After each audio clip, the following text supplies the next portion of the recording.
New Ronin's back, slicing through the noise with a culture attack. Pop culture films in the world we see. Deleted scenes where the truth runs free. Take care, stay strong, we're breaking the mold. Be safe, stay healthy, let the story unfold. From watch parties, reviews to the news we spin. Deleted scenes, yeah, this is how we win. Take care, stay strong, we're breaking the mold. Be safe, stay healthy, let the story unfold. From watch parties, reviews to the news we spin. Deleted scenes, yeah, this is how we win. Yeah, yeah. Stay out in your YouTube, brother, let's go.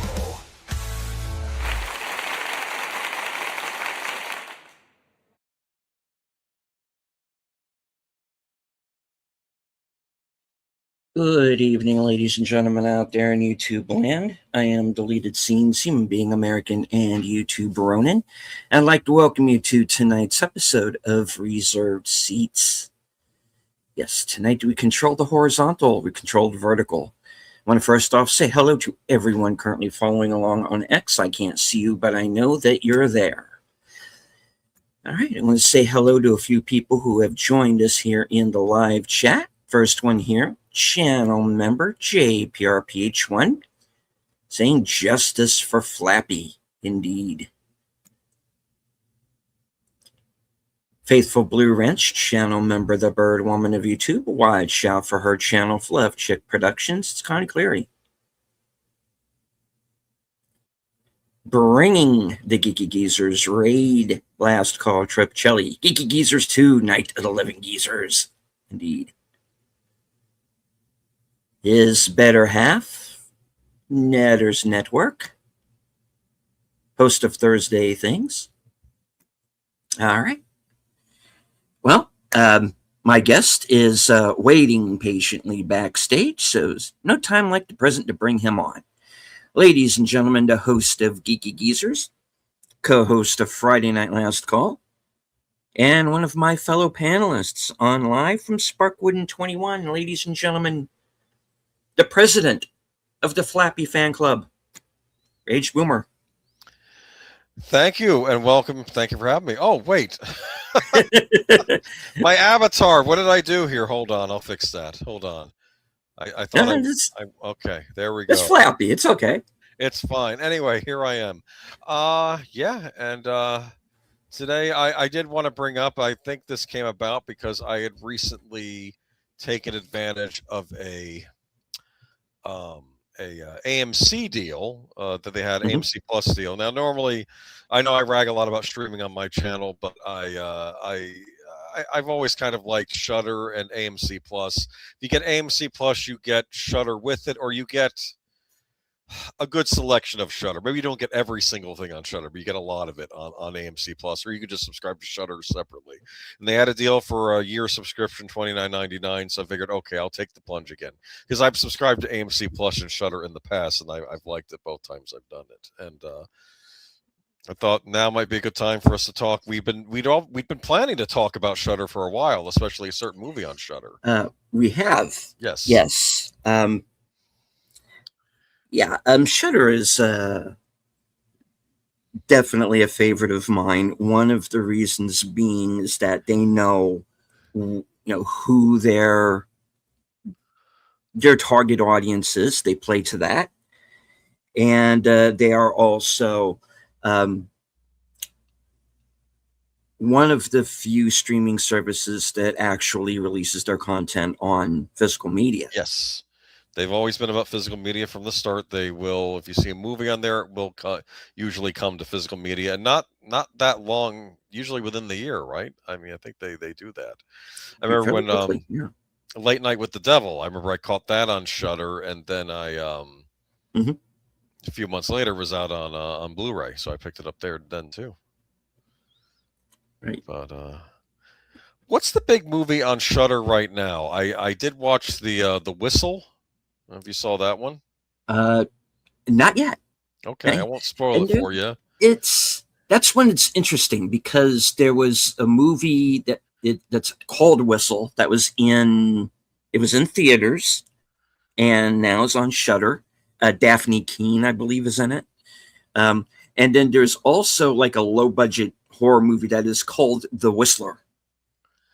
Oh, okay. And I'm wondering if people are like getting the two mixed up. It's kind of like if you watch it's like you want to watch Transformers, but like your grandmother gives you like the Asylum edition of Transmorphers. It's kind of like that, I guess. Oh, many a playground fight happened when a kid got a GoBot for Christmas, and Oh yeah. through the cousins of the Transformers, shut up, and there'd be, oh man, it would get nasty, and I'm like, oh boy. Yeah. But yeah, just so we know, Shudder is of course a primarily horror streaming platform of horror movies, TV shows, other things, documentaries, and they have new stuff and old stuff. For instance, they have Hell Night with Linda Blair is on here, the great slasher movie. Yeah, so there's that. Pretty wide, actually fairly wide selection. You can find not only like older horror films, you can find films from foreign countries as well. Yeah, South Korea has definitely kind of come into their own as far as horror is concerned. Japan, of course, it's been and like I said, you start getting into some of the more, so I say Eastern European, and that stuff gets a little dark. But oh really? Yeah, I didn't know they had Eastern European. So I remember I watched that one movie with Jim Carrey, where I guess where he was Polish. Oh well, yeah. Well, that's a different thing. Dark Crimes. What that one was called. I'm like, wow, that's dark, man. Yeah, Dark Crimes was. I had actually first heard about it because I saw the review that Brad Jones did for it back in the day. Like 5 years ago, whenever the movie came out. But I remember his review for it, and I think him and I think his wife, then girlfriend at the time, I think went to go see that, and they were just like, he's great, but the movie not so much. It's not. It's the movie. The movie's a bit of a mess. Oh yeah, because. I mean, it's interesting enough. Number one, the fact that you have Jim Carrey in this kind of dark, kind of brooding, graphic, kind of murder mystery. Yes, like Seven or something. It's like, doing here. And but taking place in Poland, and he's kind of like the only one who's kind of like attempting any kind of an accent. Everybody else is just doing whatever. And yeah. He went all in, and everybody else was like, he what? did. Yeah. And he's actually pretty good in it. I like his performance in it. I just wish it was in a better film. And it kind of plays like they were like mandated to keep it to 90 minutes. So it's like you're missing things, it's kind of like that movie, The Snowman. You kind of feel like there are parts of the movie missing. Only the difference was with The Snowman is they didn't film the entire script. Which when you're doing a murder mystery, the details are kind of important.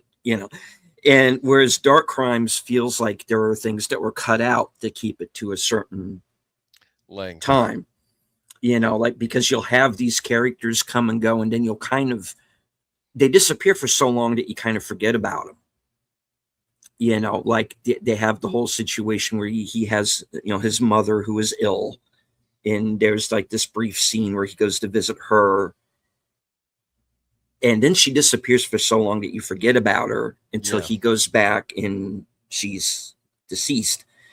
Yes. And then you have there's this kind of corrupt police captain who's involved in there. And the whole backstory with Jim Carrey's character, for anybody who hasn't seen Dark Crimes, is he was a detective, and he got wrapped up in this scandal where supposedly he I guess kind of was like an excessive force kind of situation, and he kind of took the blame for it, and he has been demoted to the mailroom basically, and there's a murder that takes place, and he's starting to connect it up to these other murders, and finds out that there's kind of this sex cult, I guess. Yes. It's kind of a trafficking thing, sort of. And he's linking all of this, everybody's dirty little secret is starting to come out. And in any case, there's like this corrupt captain, that you kind of hear about, this Gregor.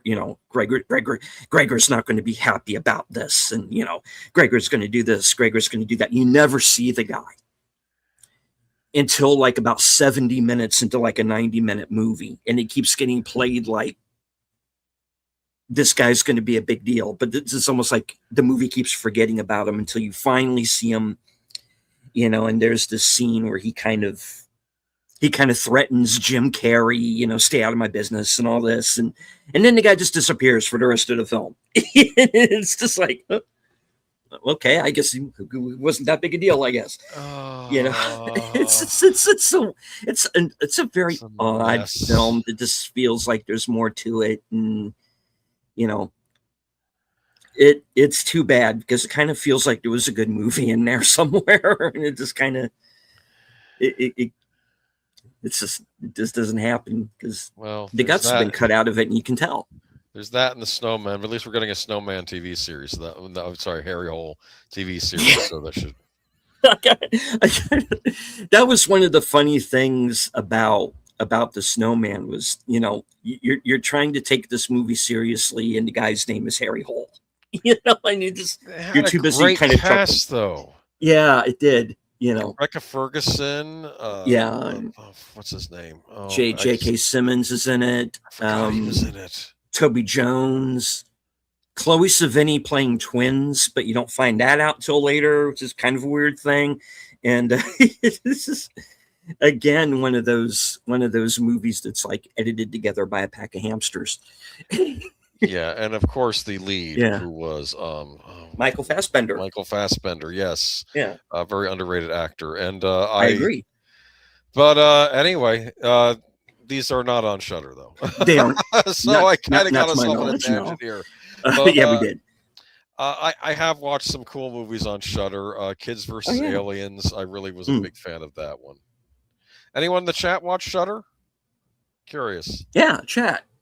I know, Connie, I know you got to be a Shudder fan. Flappy likes cream corn. What did I say on a couple streams? Did he like cream corn or not? I think it was a no, but I don't know. I mean, who doesn't like cream corn, huh? Well, cream corn is what you buy by accident. Apparently. What? David Lynch, apparently. I have to find out why it exists. It must have been a preservation thing. I have no idea.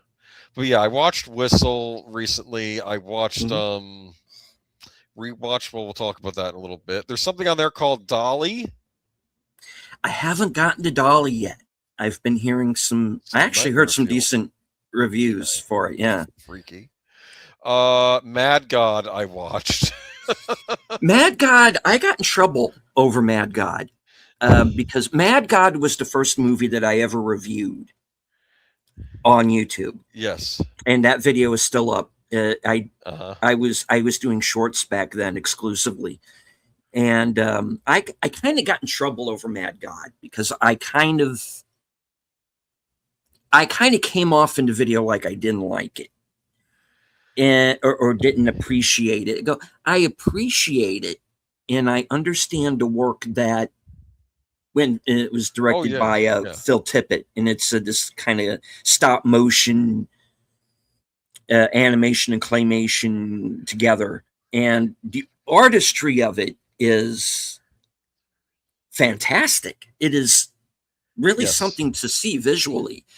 I just felt that story-wise, it ended halfway through the movie and then it repeats itself. I feel like Mad God is the kind of movie that I would have been amazed at, like in my early 20s, like when I was a budding film buff. I would Mhm. have seen this thing and loved it. Now that I'm older, I don't know. Like I'm always on the fence about buying it on physical media because I'm like, on a technical level, it's a tour de force of stop motion, and I'm very Mm, impressed with it. yeah, But it's just so weird. it is. You know, and I I'm actually glad you brought up Mad God because it is in the Shutter 10th anniversary box set. Yeah, you bought that, and I I was did. I was tempted to. I was on the fence about getting that, but Mhm. I know they had the mishap with the earlier prints with Late Night with the Devil, but I already have that on Blu-ray, so I don't Yeah, necessarily need that. I'm I got curious, that too. was Watcher Um, in that set or no? it is not. Okay, well, I mean, I already own it, so I don't need it again. I'm just kind of Well, curious why they omitted agreed. that one because I think Um, that is a Shutter original, but we'll get into that in a little bit. mhm. But what else is in there? No Kids versus Aliens? Probably not that one either, right? uh, well, I have it right here, so I'll show you. And all of these are in all of these are in like release order, which I was really happy Yeah. with. Terrified, Okay. the Mortuary Collection, Okay. which I believe has Clancy Brown in it. I need to watch Um, those. Okay. The Dark and the Wicked. See, a lot of these I haven't seen. Yeah. I need to watch them since I have a subscription again. Okay. Corey was recommending that one to me. Right. Wilkie's Movies and Music. He says that's a good one. Host, which is this kind of found footage movie. It's like a little over an hour long, That sounds interesting. and it's kind of one of these Screen Life movies where they're kind of like doing a seance, and it goes wrong. Mad Oh, God, okay. Mad um, God. Okay. VHS 94, Okay. Caveat, which was Darren McCarthy's first movie, who also did Oddity and Hokum, which is out right now. Skinamarink, Skinamarink.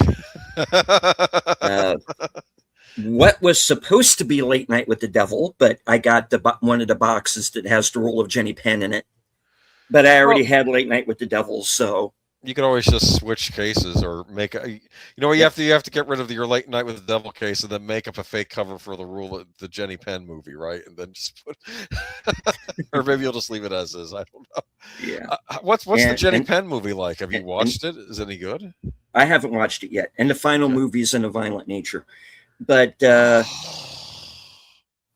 we'll get to that. Okay, Yeah, I haven't watched Jenny Penn yet, but that was again kind of one of these kind of creepy puppet movies, I guess, with John Lithgow and Jeffrey Rush. It kind of looks like something that like Stephen King or one of his kids would do, kind of a thing. That's the way it kind of came off to me in the trailers. But I haven't gotten around to actually watching all of these yet. I need to, but yeah, In a Violent Nature, I saw that in theaters because I got sort of super curious about it. No, I mean it's fun. I wanted to see Late Night with the Devil in theaters, but it wasn't playing in my area. So oh well. Yeah, that didn't get the release it really deserved. Yeah, because I felt seeing it on the big screen might have done some. Well, anyway, go ahead though. Okay. Yeah, it's quite an experience on the big screen with Late Night with the Devil, and I was actually texting Sense Corner while I was watching the movie, and you get to that ending, and I'm like, did they just give the middle finger to Hollywood? Because I think they did. Probably. Because you have all of them, the Bohemian Grove stuff in it, and realizing that this guy has literally made a deal with the devil, and has by the end of the movie literally sacrificed multiple people to kind of And it's Oh, I'm reading that differently now that you oof. mentioned that. Yeah, you know, I thought it was just about the wife. Okay. but I'm That's very wondering. interesting. Yeah, but when he does a certain something to a certain character, everything just stops. Interesting. So I figured, okay, there had to be another sacrifice. If they were to do a sequel, I know how I do it, and maybe the directors are thinking the same thing. Because you know what you do instead? Hmm. Fast forward a few years, we're now in the 1980s, and have it be Afternoon with the Devil, and have it be like a Sally Jesse Raphael or a Phil Donahue type afternoon talk show. And Mhm. this guy has been released from the host of our David Dismalkian character. I forget his name, but the one who ran the late night show. He's been released from the mental institution. He says, "Oh, it was the devil involved," and he says, "Oh, we're going to have him on our show to talk to him," and then shenanigans happen on the afternoon show. But instead, he's the subject instead of Oh, being that the would be host. You nice. understand? Yeah. And I thought that could be a way they could do a sequel and maybe make fun of the 80s afternoon tacky, like the Phil Donahue style stuff, or the Yeah. Sally The Jesse Raphael, where Donahue's they and have like, Geraldo or and Geraldo Rivera, that's another one. yeah. Yeah, base it around that, base their character on one of them and then have it flip. But then he's the subject, and maybe they have some other people, guests on the show, talking about, Satanism in society. Because I think the satanic stuff was still going on in the 80s too, the satanic panic. So Oh, very that much. Yeah. might be a way for them to do a follow-up. But Late Night with the Devil fan. I think I was subscribed to Shudder still when that came on, so I watched it as soon as I could because I wanted to see it in the theaters, but I couldn't. I'm trying to think though, but there've been, and then of course you mentioned another movie in your set, in a violent nature.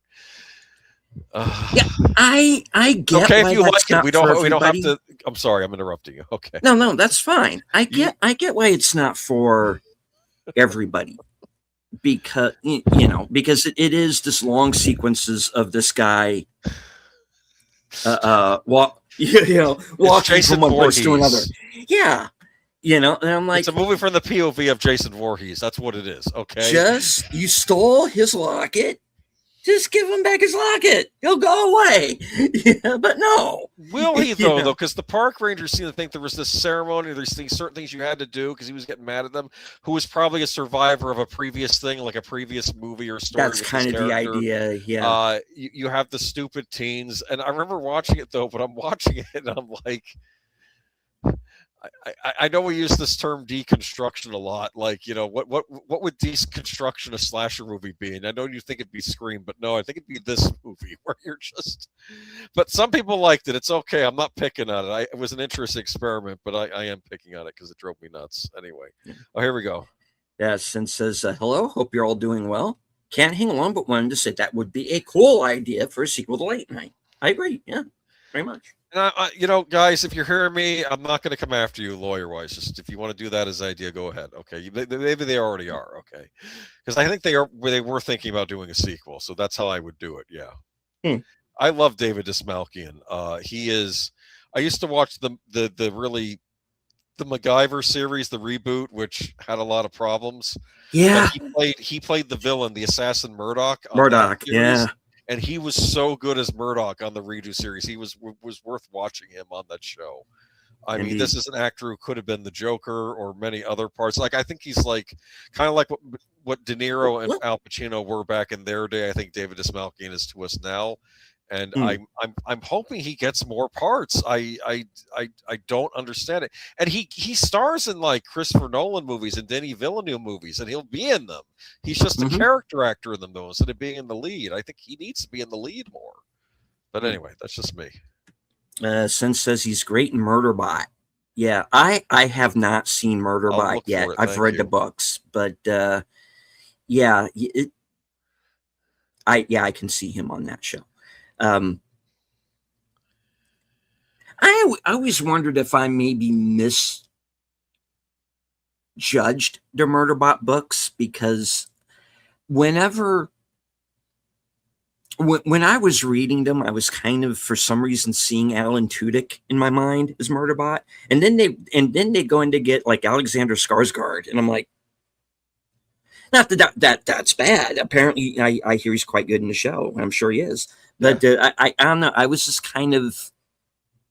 I kind of liked what I felt was kind of like the snarky attitude of the Bucks. I just thought this kind of zero F's given kind of moments that Murderbot has, and he calls himself Murderbot. That tells you a lot right there. This kind of robot just come. Well, the whole idea is that if something goes wrong, he gets sent out to kind of take the first hit. Right? That's kind of the idea. And then he becomes self-aware and decides, I don't want to do that. Okay. It's a lot of fun. And I actually like the books quite a bit. I haven't seen the show yet, but I hear they stick fairly close. So that's good enough for me. Okay. Well, I'll look for it. Yeah, send us a review up for this. Widow's Bay is another super fun Apple TV series like Murderbot was. The show's better than the first book, in my opinion. He's got a snarky attitude on the show too. Oh, good. Because my worry was that they would kind of lose that sense of humor that I thought was in the book. But I'm glad they seem to have kept on. So I've only listened to the book so far. I've gotten to like third or fourth, and his attitude gets worse. Okay. And there's actually one where he gets kidnapped by this other robot. It's just the two of them just going at each other, and it's pretty funny. Cool. But yeah. So both of those are on Apple TV. So Murderbot, I'm definitely planning to see, and based off of what's since been saying that too, and since the in Widow's Bay is like half-hour long episodes, and I think Murderbot is too. So they're probably quick watches, I would hope. Okay. All right.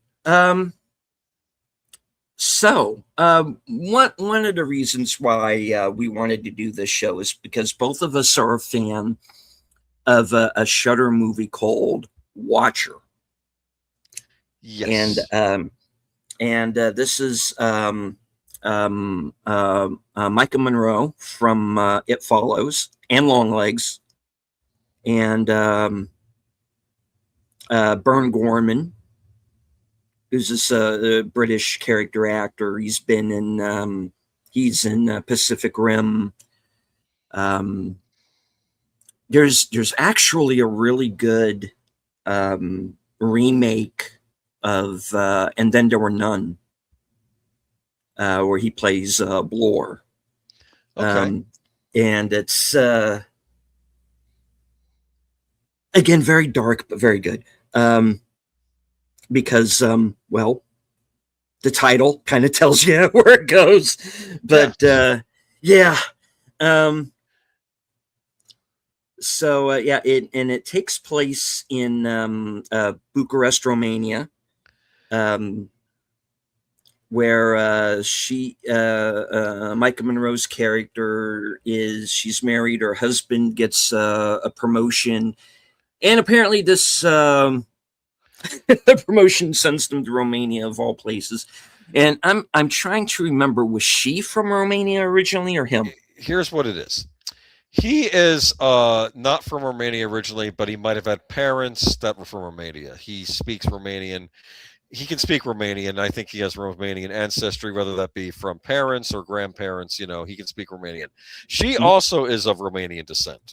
This was mentioned in the cab drive over. He says, "She Romanian?" He says, "Yes, but she doesn't speak the language."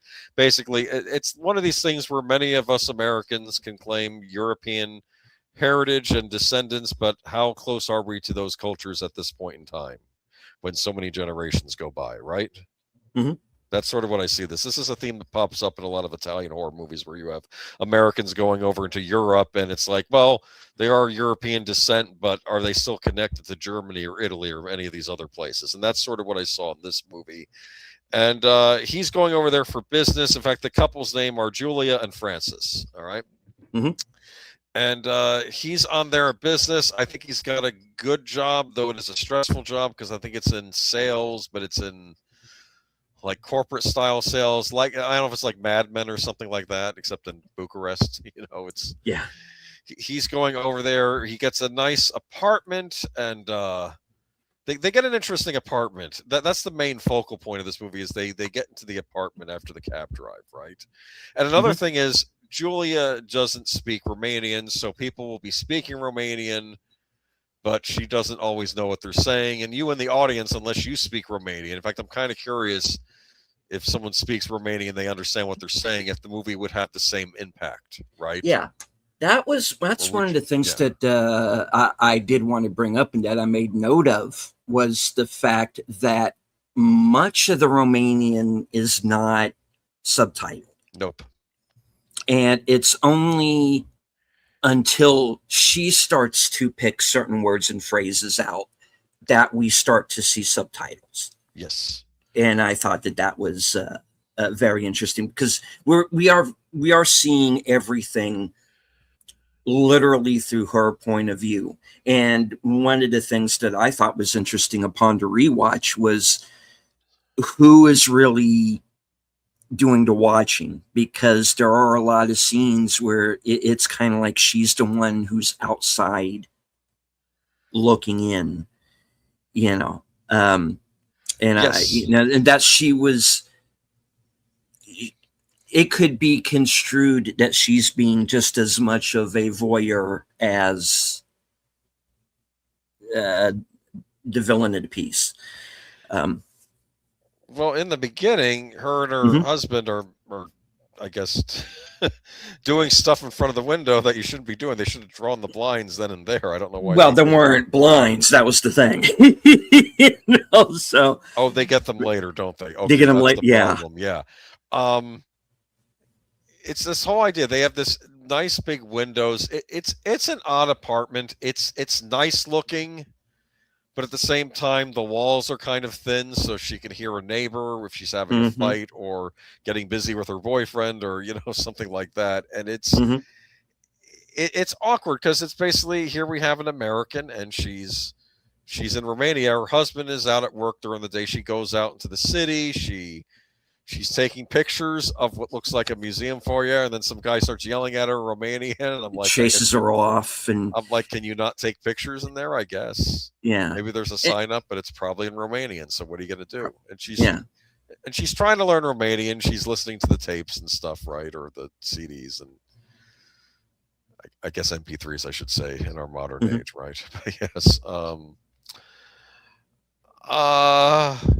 Were you uneasy from the get-go in this movie? Yes. It is because you are told, well, number one, he has this fancy job. It's almost like this, like you said, kind of Mad Men Bucharest kind of thing.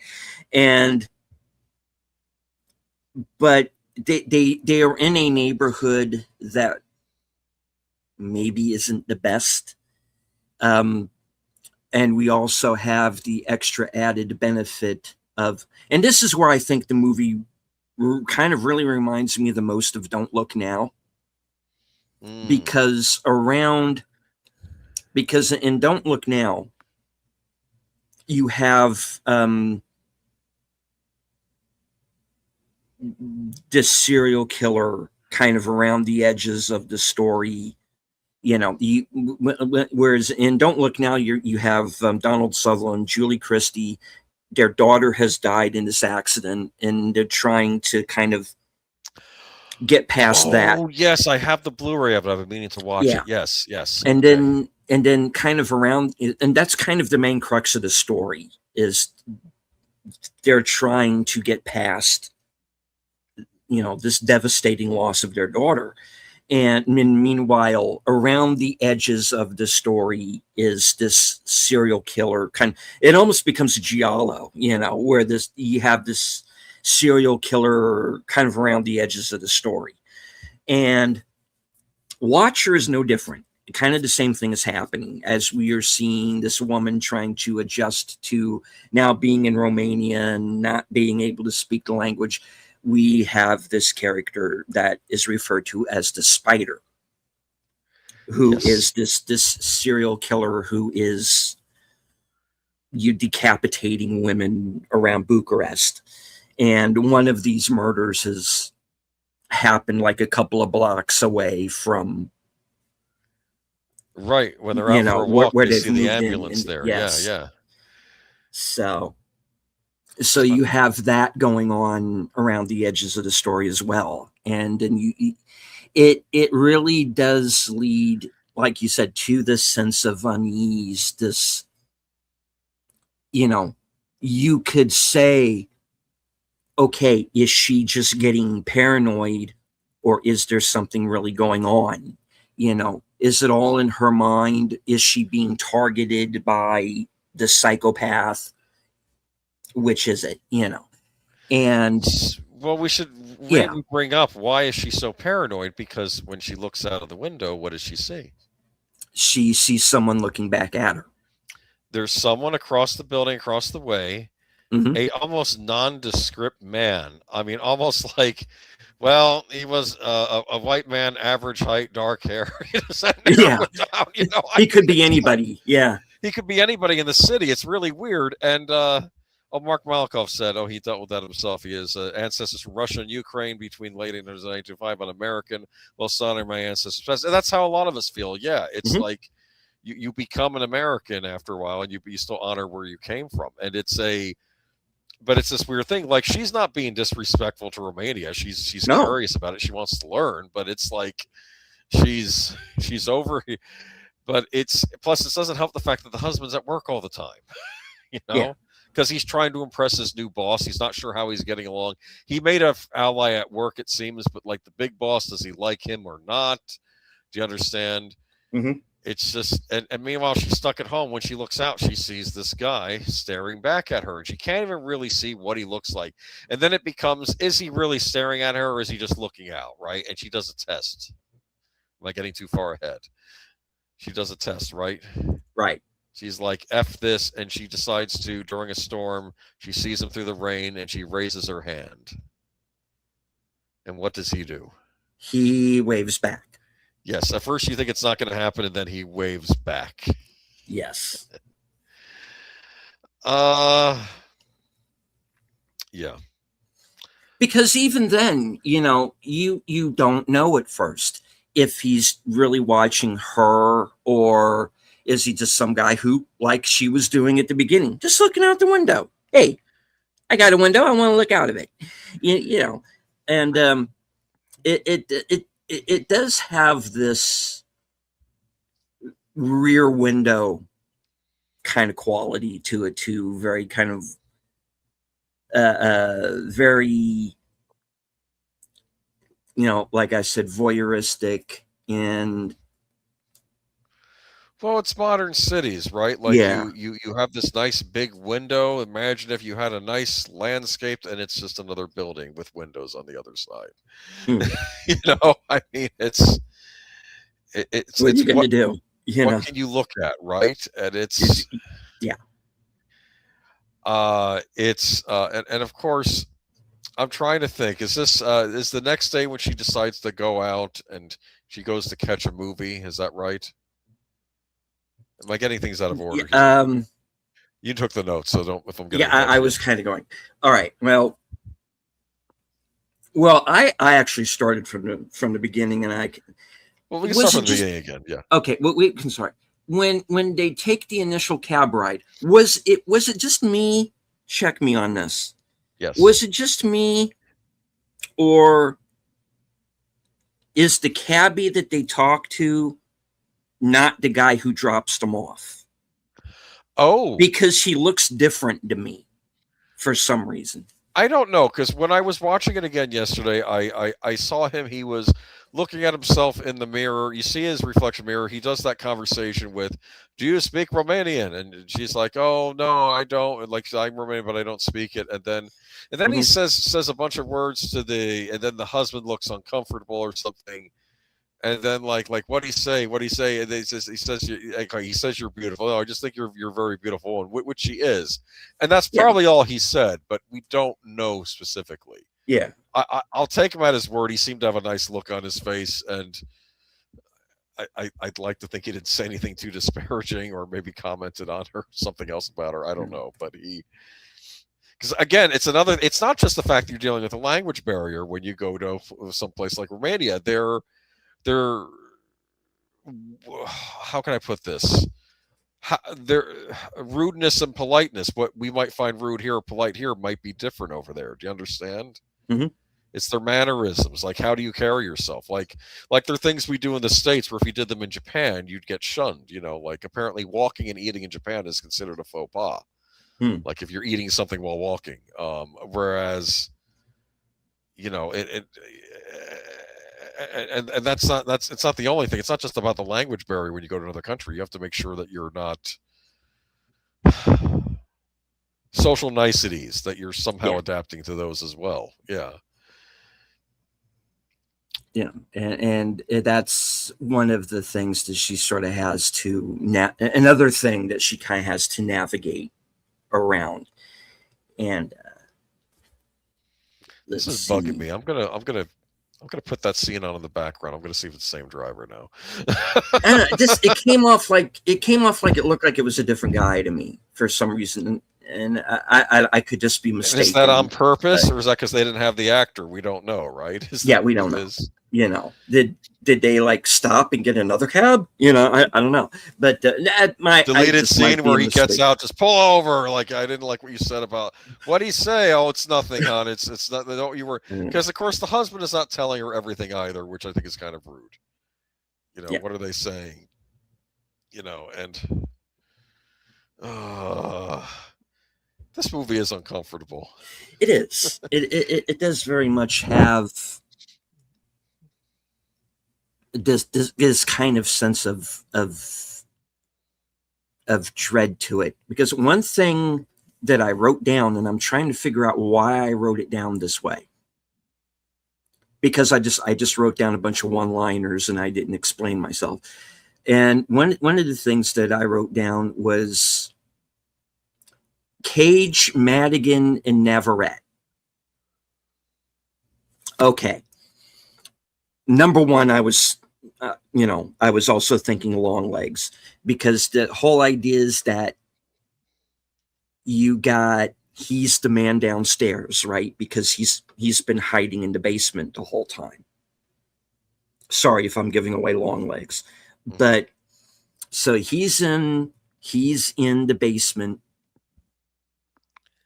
You have the scene in Weapons where Amy Madigan is hanging off of the ceiling. And then you have Indy Navarrete, who's the girl in Obsession, who it's almost like, okay, the danger is now inside the room with you. And I don't know why I wrote that down in particular. I know I must have had a reason, but that kind of came to mind with me of this sort of, it's below you, it's below you, it's above you.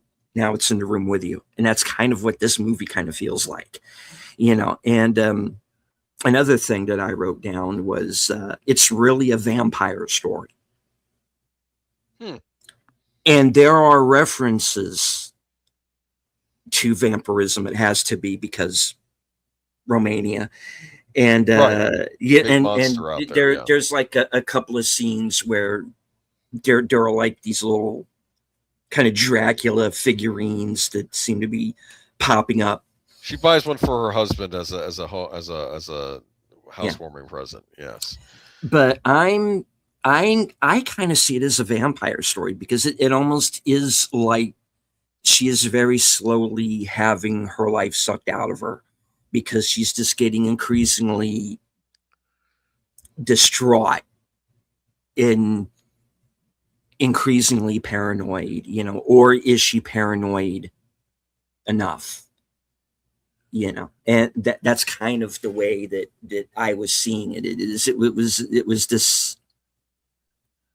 It's this thing that I see every once in a while in movies that I call death by corrosion. Okay. Which is more like, which is like, it's not necessarily the physical, it's the fear that gets you, you know, and it's the paranoia eating away at you until you are so weakened that you give up. You know, Really? and there's kind of a little bit of that in this movie. And the movies that scare me the most are the movies that can pull that off.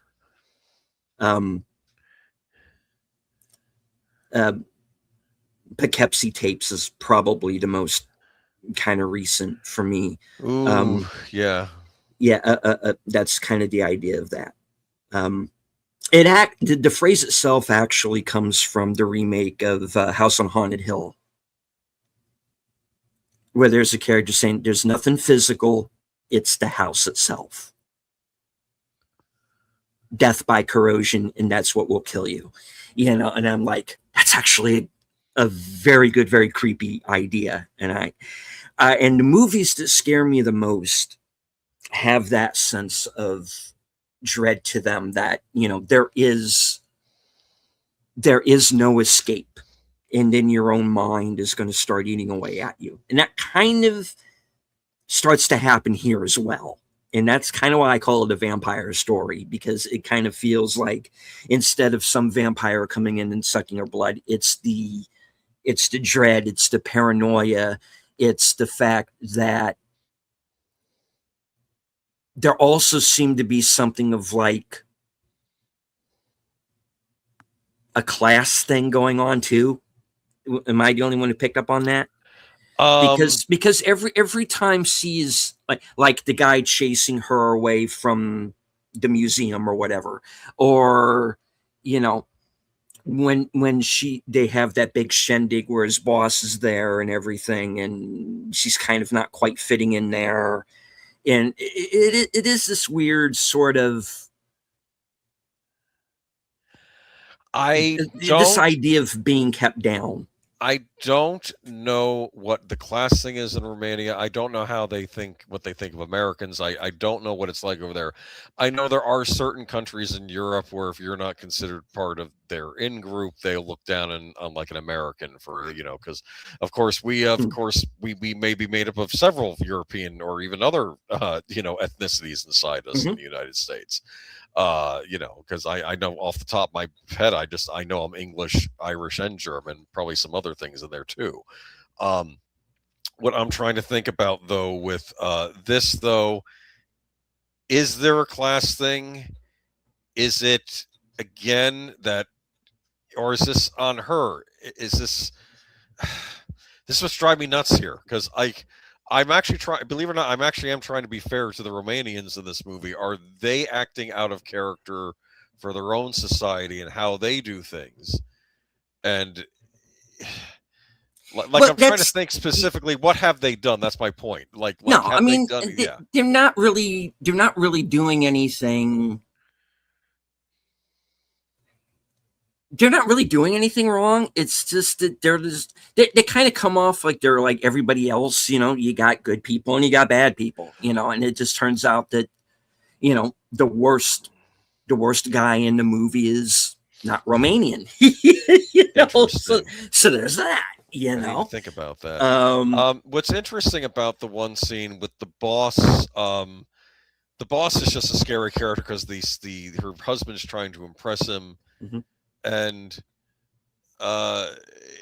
he does compliment her, but he compliments her on her beauty, nothing else. But to be fair, what else do they know about her?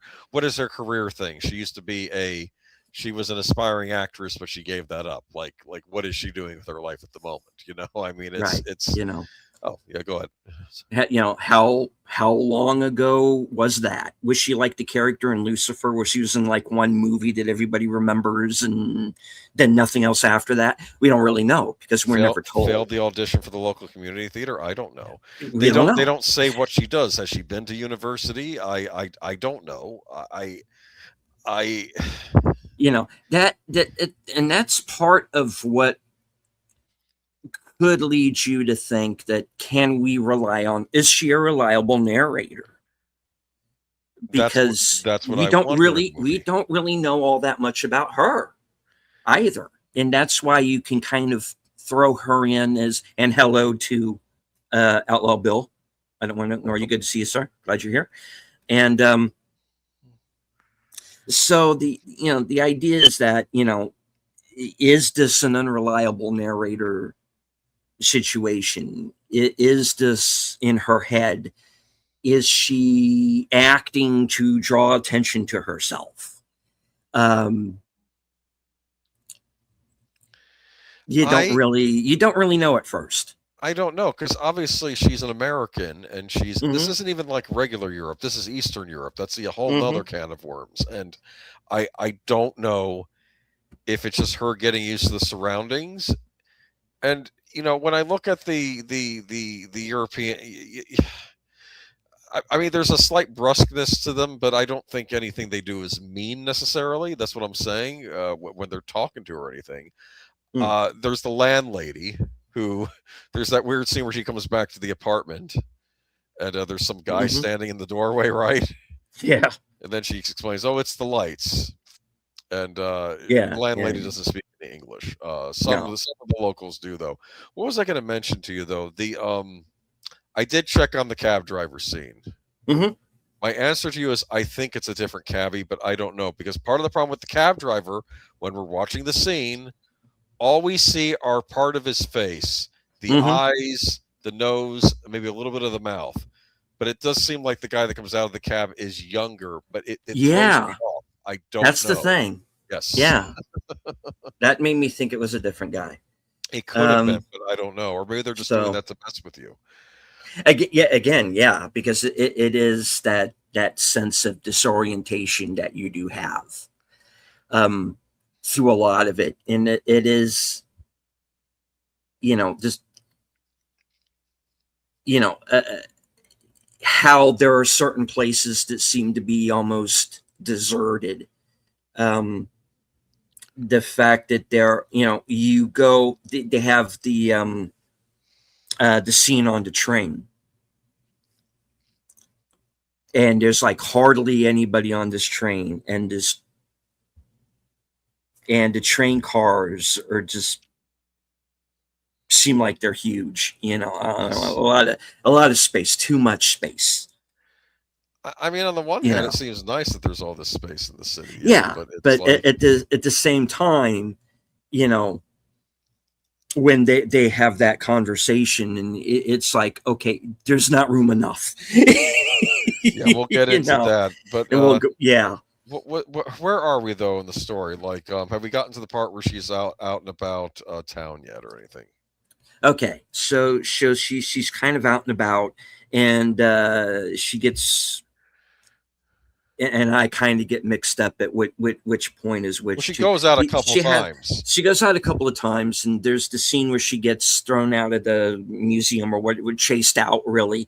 And then she goes to the store. No. And right, and that's is this after the theater? Oh no, she goes to the store to buy the figurine. Yes. Yeah. So she's at the store and notices she's.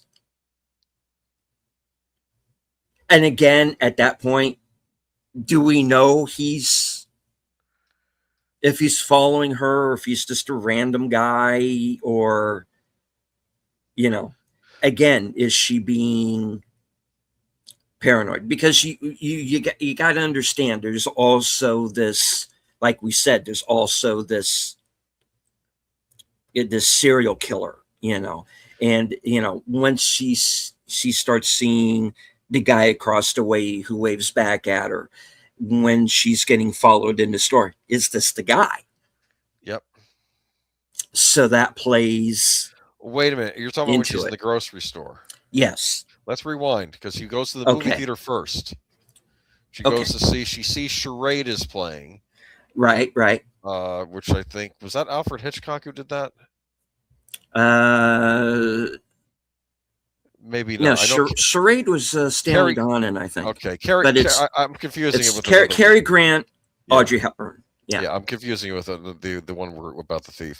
Anyway, because I think Charade was also about a thief, but I think Cary Grant was in another movie about a thief that Hitchcock directed. Anyway, I'm going off on a tangent.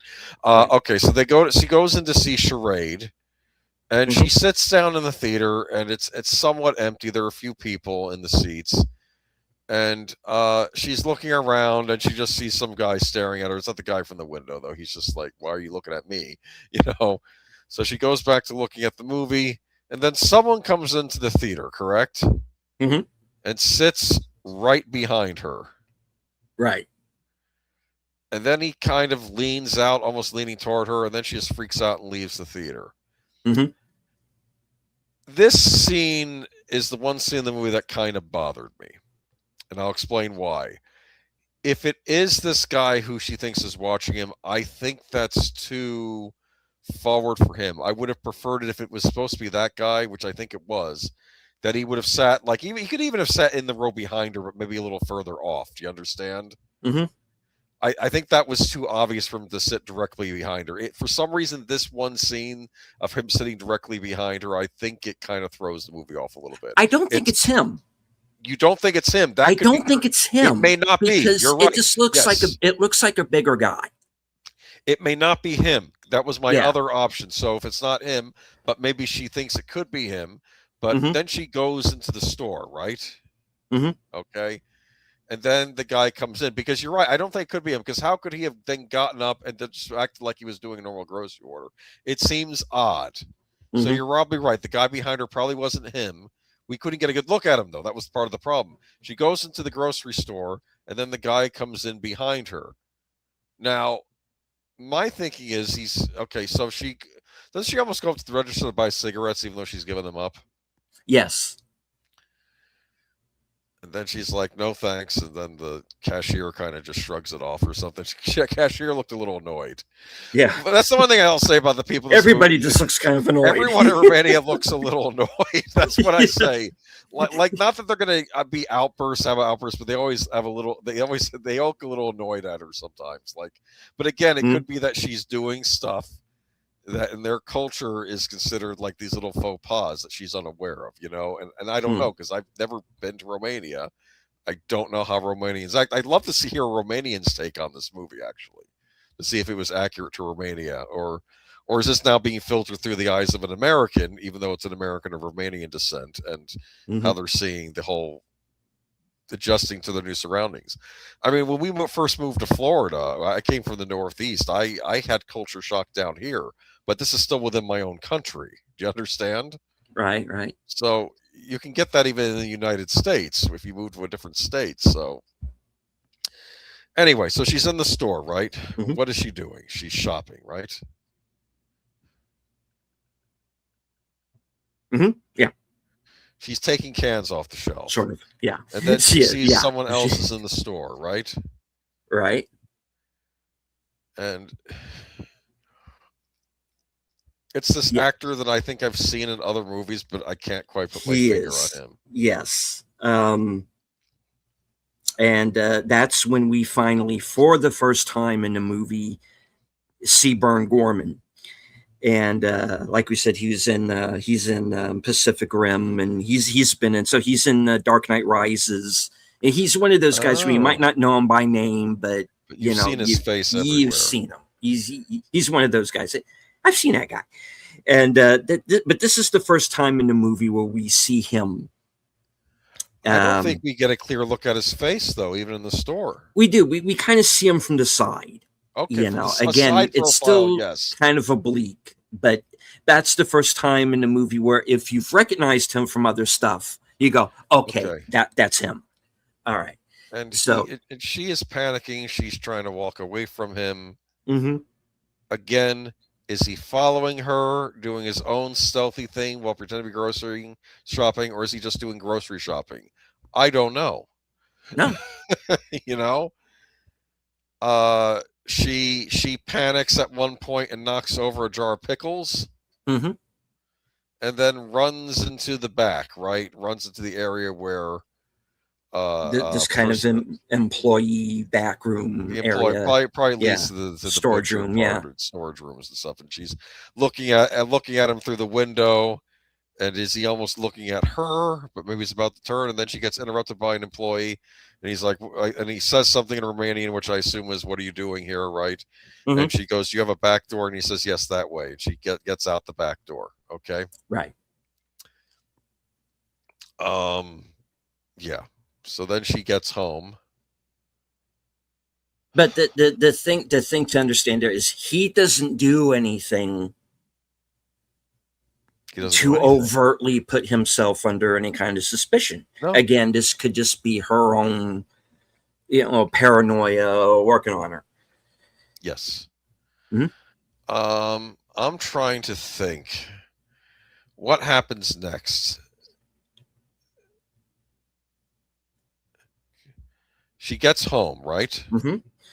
And I do know that's kind of at the point where she meets the neighbor. The neighbor. Yeah. Who plays I can't. Elena, something like that. I will say Irina. Yeah. Okay. We'll say former ballet dancer. I think she twisted her legs when she was at ballet school in London, right? Mm-hmm. That's where she learned English. She's actually the first person she befriends. She's saying, it's when I was in England trying to learn English, it was bad too. You'll get used to it. Irina, that's her name, and we learned that Irina also keeps a loaded gun in her desk drawer, right? Mm-hmm. Yep. Is that Chekhov's gun? Yep. Okay, I'm just saying. Okay. Keeping with the Eastern European theme, right?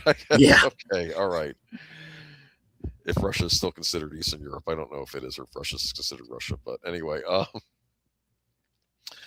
But yeah, Chekhov's gun in the drawer. And then what is it? Yeah, she hangs out with this. We learned that Irina has an interesting day job later.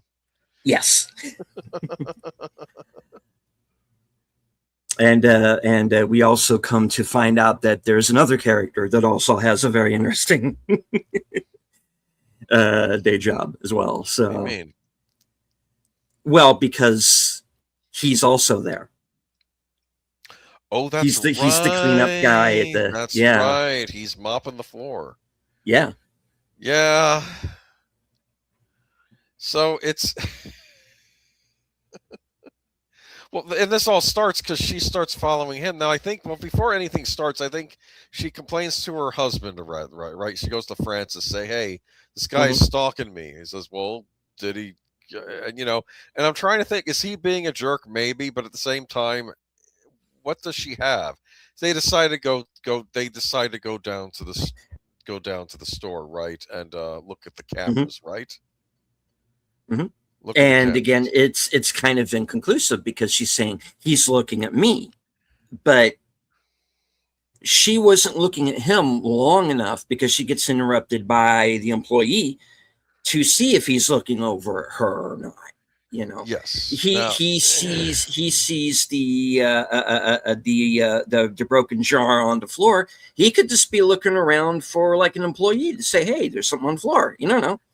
We don't know. I noticed that his movements are very slow in calculating, like he's deep in thought about something. So yeah, he is a little unnerving. I'll say this, but anything. But you can't arrest someone for being a little unnerving. And it's like, so she. What is it? Don't they talk to the police too? When do they talk to the police finally? They do. Finally bring in the police because when Irina is not answering her door. Oh, well, no, I thought this was before that though. Don't they go over to his house and say, "Hey"? No, that's later. Yeah. Okay, so that is the first time. Okay. So let's talk about Irina's place of work. What does she do for a living? She is a exotic dancer. Yes, let's say that. And we're very surprised when we see her because this is at this point Julia's following Weber, as we come to the Weber. know yes, him. Yes. And she's following Weber. She sees that he is mopping up the place, and he does that very creepy kind of very slow Michael Myers, just little head Kind of turn. reminds you of Michael Myers' face, kind of the way it's Yeah, very pale and expressionless. Yes, it's just and she backs up against one of the booths, and that's when you notice that Irene is in the booth. And so she has this whole conversation backstage where it's kind of Julia laying everything out for Irina, her suspicions. And yeah. Do you know the guy whatnot. mopping the Do floor? you know No, this guy? I don't know him. Don't really know him. Yeah. People come in here and come and go all the time. So yeah. I oh no, I just realized he's mopping the floors in that place. Anyway, let's not talk about that. Okay, anyway, but anyway, so I don't know. So Irina, I forget what she. I think she likes Julia because she feels that Julia was looking out for her or something. Like, there's a bit of a kinship there. It's nice. like needs a friend. She needs a friend. Yeah, because especially in this country where her husband is gone half the time and has that kind of weird quasi. I don't want to say he has the annoyed expression, but he's like, well, I don't know. It's like. So anyway, there's this kind of little red herring bit, or there are a couple, but there's the red herring bit of the landlady's cat, Elvis, who has gotten loose in the building and is kind of getting in and out of apartments somehow. And, yes, and when so we have the situation where there's the knocking on the door, and Julia goes outside, and there's this guy outside of Irina's apartment, and this is the boyfriend. And and she's like, we were supposed to get together. She didn't show up. I tried calling her, and she's not answering. Before that even happens, she gets the landlady because she thinks she hears a muffled scream in Irina's apartment, right? Yeah, and that's when they get in and they find Elvis. it. Then Elvis is in there. Yeah. So and the landlady complains to Francis, the husband, says, she's making trouble in the building. She's making trouble, and I don't want people who make trouble in the building, is basically what she says. Yeah. Yeah. Well, you know what? And, she found Elvis, so I don't know what you're complaining about. Get an award. No, thank you. You know. But anyway, it's keep your own cat in your own damn apartment, please. So we heard something, and we don't know what it was. It could have been Irina stubbing her toe. When they go in the apartment, nothing's there. Okay, nothing's there. And then, like I said, the boyfriend's there the next day, and he's knocking on the door and we know the boyfriend can get angry sometimes, but he's never been physically violent. I think that's what it is, right? Yeah. So. But she keeps the gun just in case, right? Which I think is an odd thing for a relationship. And he's a passionate man. I'll say that. Okay. Yeah, it's a good way to put it. Okay, maybe that's all it is. Yeah. Yeah, but he's a ruffian. He's a street guy. Obviously, I don't know what he does. He can handle himself. I don't ask. Yeah, we don't. Yeah, it's best not that. Well, he's one of those guys where it's kind of best that we. What exactly is it that you do? You don't want to know. Okay, fair enough. And but he doesn't have a key to the apartment. He can't get in. No. And so he said, then he says, I tried calling her, but she doesn't pick up the phone. She says, give me her number. I'll try calling her on my phone because maybe she'll pick up for me. If that's all this is, Irina's just, And then she tries calling her, and what happens? Does she hear the phone in the apartment? I believe she does, yeah. Yes. Funny how Irina would just leave the apartment and just leave her. And then, but then he figures, she's just not talking to anybody. But it's a little odd, don't you think? Again, unsettling. Now, what I'm trying to remember, because I know she's the one who brings it up, that and she tells the boyfriend, that there's someone who's watching me from across the way, and I think he's in, the apartment that's the fourth from the right, or whatever she says, and but what I don't remember what made her bring that up. Like, maybe she was suggesting that maybe he saw something from Irina's apartment. I don't know, but anyway, she brings up the fact that to the boyfriend that I there's somebody watching me from across the way. Yes. So they wind up going across the way to this other apartment, and this was before the boyfriend shows up, because basically they go over there to have a talk with him. We don't see that scene. We just see the cop and him leave, and then he says, well, and we don't even get context for what they talk to the guy. She then goes visit her. Okay, go ahead. And okay. The cop is later, because right, because she goes over there with the boyfriend, and it's the old guy in the apartment. Yeah, the boyfriend bangs on the door and yells at whoever's inside. Yeah, and I'm assuming it's and he says, "Oh, I just told him to leave you alone," which of course probably escalated. Then she goes over to knock, and it's the old guy, and we're thinking, is this the wrong apartment? Right.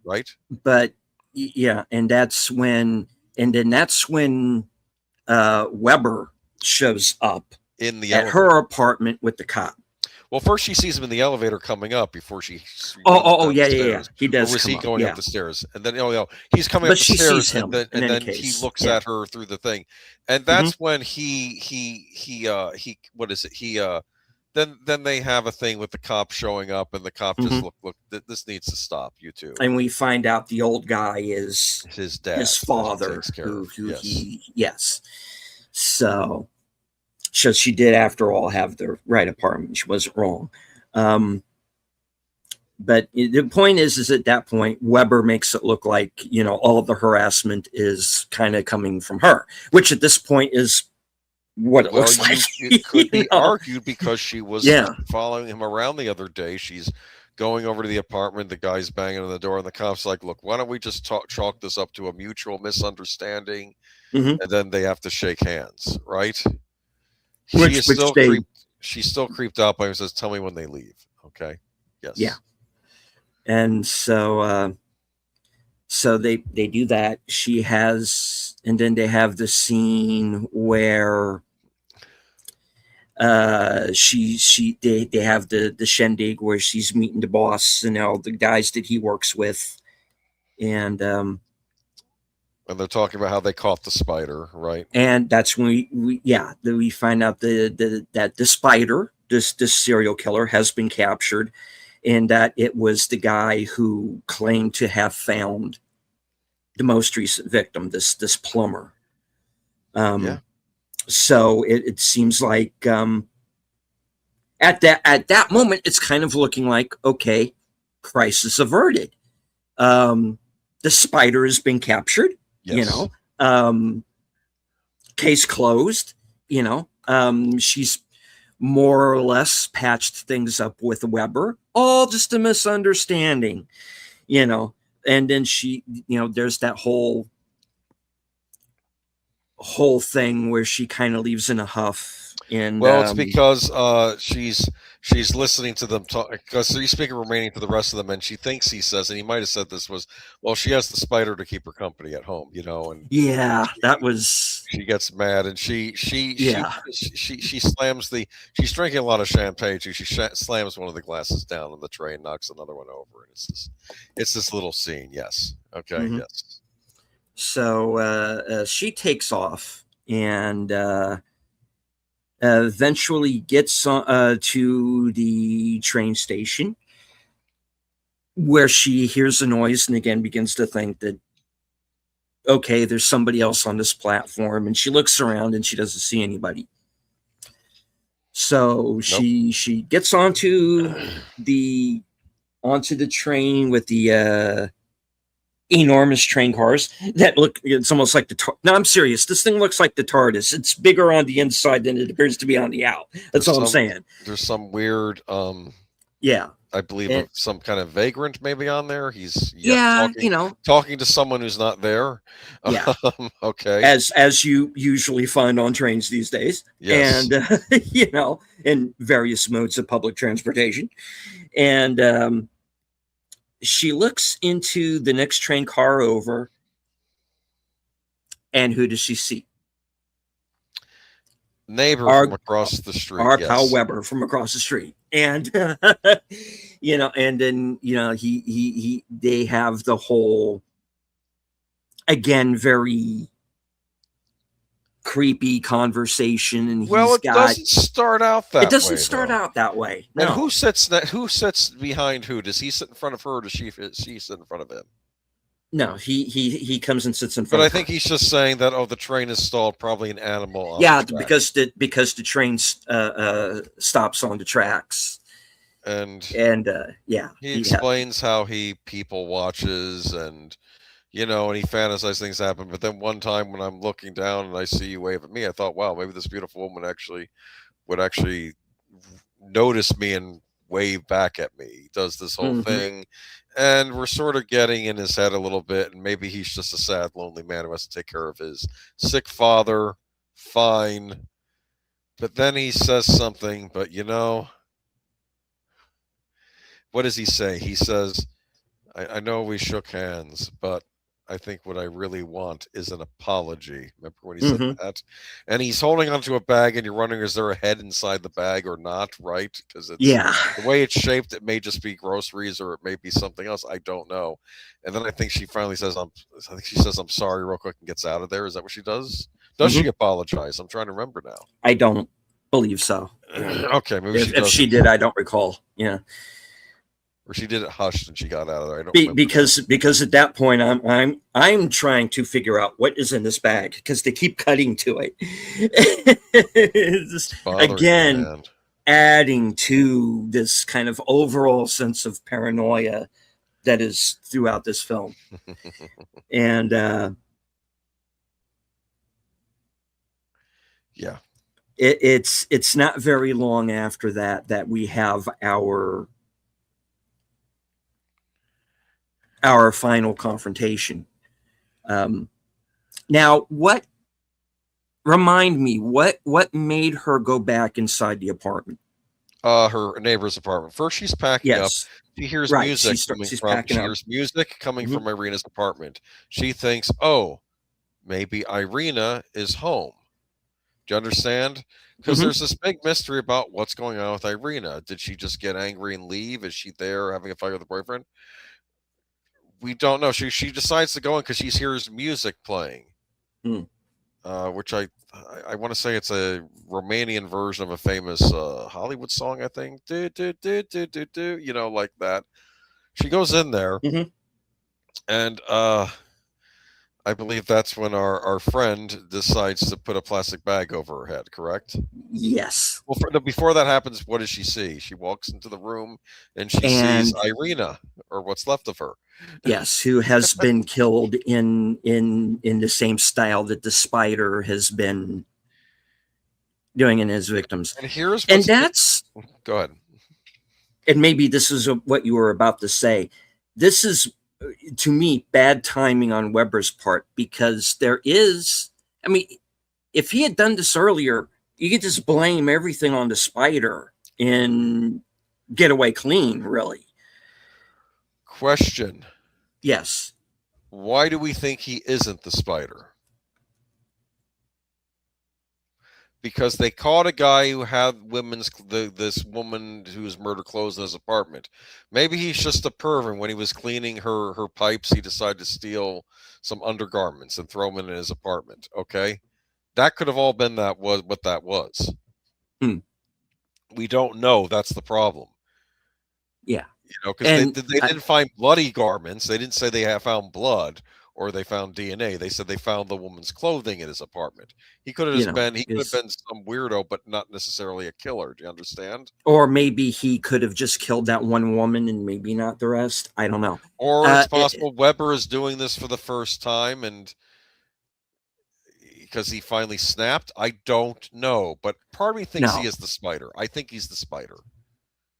Hmm. I don't know because again the movie doesn't say. Okay. Anyway. Go ahead. What we need to do is listen to the commentary track and maybe do a part 2. I don't know. I should listen to the commentary track. I have the Blu-ray. Yeah, but because okay, so Irina is unfortunately no longer with us. Weber now has Julia prisoner in Irina's apartment, and he's trying to talk to her. Right, and there's this other exchange, and he's got like a knife to her throat, and he cuts her. He has to get up, right? Mm-hmm. It's when he gets up or he's distracted or something that he decides, okay, I better just cut her now, and he cuts her. It looks like a bad cut, life-threatening, perhaps. Yes, right? Right. It's by the jugular, right? So it's like, ooh, there comes the blood. Yeah. The blood comes out pretty fast, actually. So yeah, I would say a lot of it. Yeah. Is this because the husband is coming into the apartment or knocking on the door? I think so. Yeah, because he rings for his wife and hears her phone in the other apartment, right? Right. Yes. That's what throws him off, and then he sees what's his name there, right? I forget what happens next.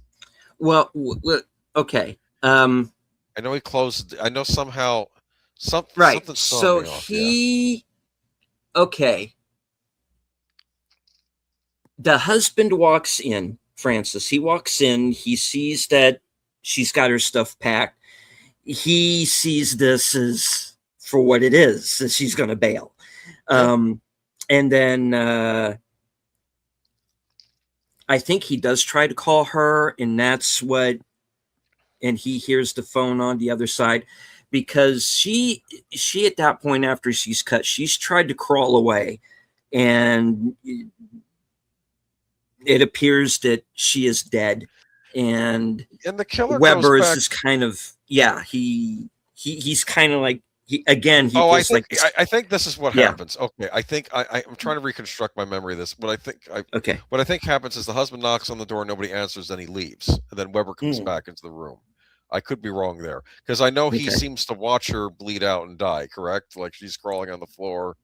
Yeah, trying to get to the gun. Yes. That okay. She is expired. The bad guy is won. That's what we think, and it's up to.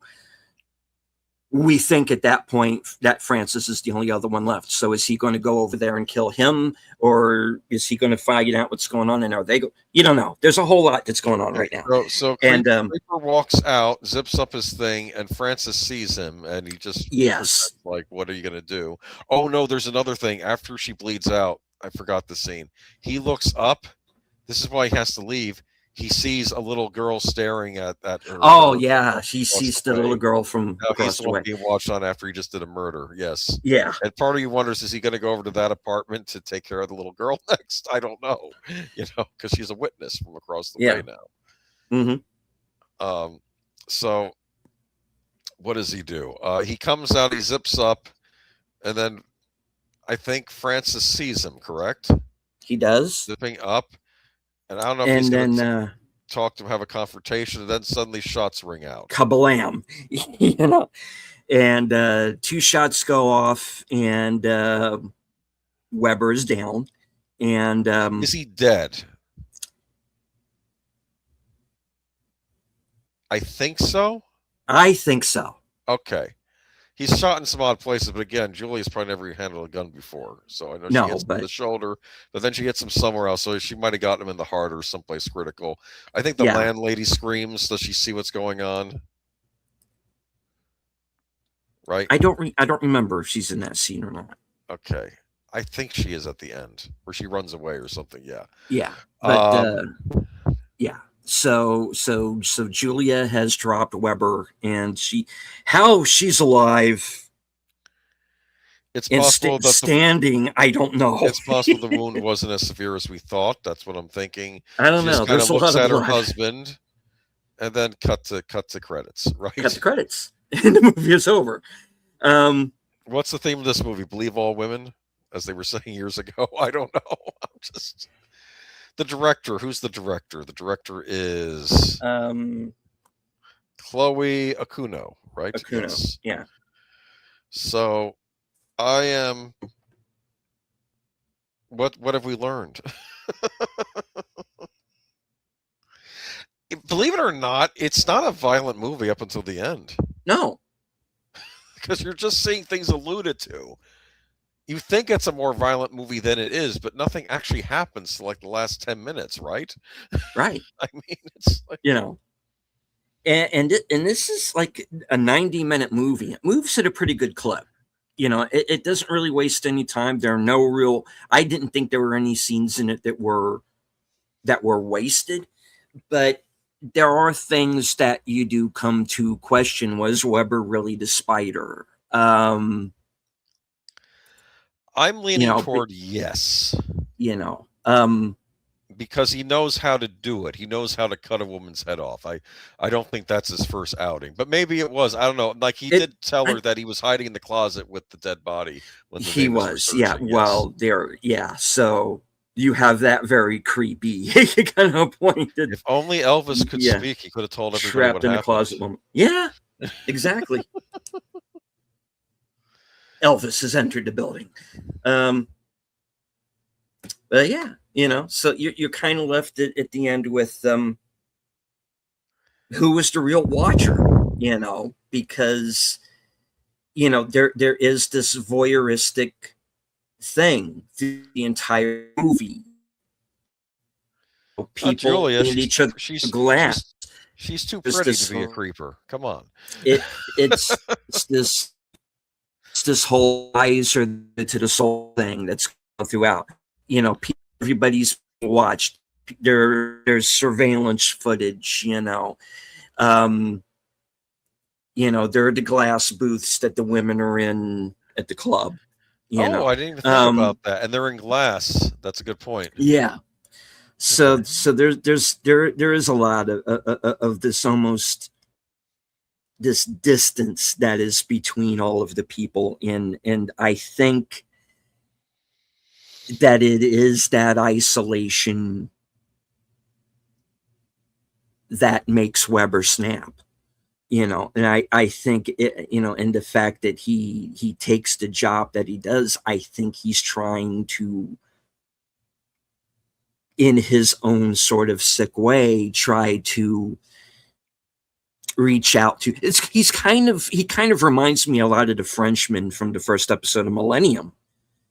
He goes to these clubs to try to feel something, but he feels more anger. I don't know. That's just the way I look at it. But what throws me off, for as much as I like the ending, and you do have this sense of, the bad guys are dead or arrested, whether or not, Weber was the spider or not, or if he was a copycat or not, there is this sense of the good guy, or in this case, the good girl won. But I don't know. I still walk away from it a little bit uneasy. I feel like we don't have the whole picture, even by the end. But maybe that's me. I don't know. Yeah, it's a very creepy little movie, and like I said, you don't really there's not really anything violent till really the very end. No. Which works too, because it allows you to, what your own mind will come up with will be more effed up than anything that you're going to see in the movie. I think you're right. Yeah. Okay. Well, on that note, So I think that we've said what we had to say. But interesting film. check Yeah, out Watcher, check out Shutter, definitely. And indeed. we'll have to do another Shutter movie another time, maybe. That might be, we could do We another should. one like this. Yeah. We'll think of what one of that is later. Cool. Right on. All right. Well, in any case, we do have to get everybody over to Troy Pacelli's channel because this is a block of programming after all. And, and we have to get everybody over to Troy's channel for the next episode of Doctor Who, which I think he's starting on the air right about now. All right, Boomer, what do you have coming up? Nothing. I'll be on Sparkwood and 21 with you on Tuesday night. 8:30 p.m. Eastern Standard Time, and then I will be on Last Call, where Troy's going to talk about his latest gaming obsession, and then we're going to talk about then next Sunday Geeky Geezers, where I guess we'll talk about either the success or failure of Mandalorian and Grogu. So I guess we'll talk about that next week. All right. Mm-hmm. As for myself, tomorrow at 3 p.m., I will be joining Outlaw Bill for a special Memorial Day edition of Action Theater, and we will be watching The Longest Day, film about the film from 1962 about the D-Day invasion. And let's see. Wednesday, we're going to have a special Action Theater episode then as well. At I believe approximately 4:30 is when we're going to be starting, and we are going to be watching In Harm's Way. And then Thursday, we are going to round out our Salute to the Troops with 1917. Cool. Mm-hmm. It's a good one. And of course, stay later that night for coming attractions at 11 p.m. And you'll get to find out what I'll be doing for the next week. All right. So, Boomer, thank you once again for taking the time out for joining me this evening. We definitely have some other films on Shudder that we're fans of, so we have to kind of pick one out, talk about next time. Yeah. For sure. And all right, so I want to thank everyone who was following along on X and on Boomer's channel. Everybody who was here in the live chat, including Connie and Bill, JPRPH1, Sins Corner was with us for a while, Enigma Severus, our resident Klingon, Mark Malnikoff, Kopla, and let's see, did I miss any? And of course, Troy and Etter, who are probably on the air with Doctor Who right about now. So we're going to go ahead and do a hard out and get everybody over there. So on behalf of Boomer and myself, thank you very much for joining us this evening. And Boomer, any last words? Close your blinds. Definitely. Okay.